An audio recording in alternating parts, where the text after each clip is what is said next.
I'm still moving, and this is tip 3 of 7 things I'm doing before I start packing. I'm a professional organizer, and if you want more details about my move and the videos I'm making, see the description around. These tips are in no particular order because every moving situation is different.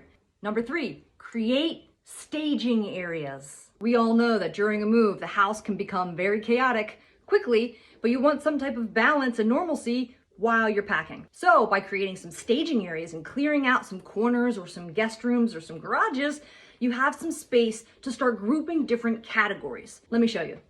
I'm using the bottom of this shelf to give back borrowed items from family and friends. Now let's check out the garage.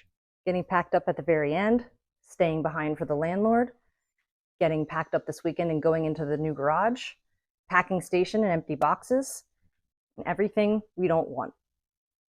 I've decluttered and condensed our living room in order to create a space to stage boxes. 2 different types of boxes. One will be closed boxes, and the other will be boxes that still have to be filled with similar categories as we come across them. It's very important to remember when staging to have clear, defined areas and categories. If there's multiple people involved in your move, you may even want to label each category. Your brain is juggling a lot on a move, might as well make it easy.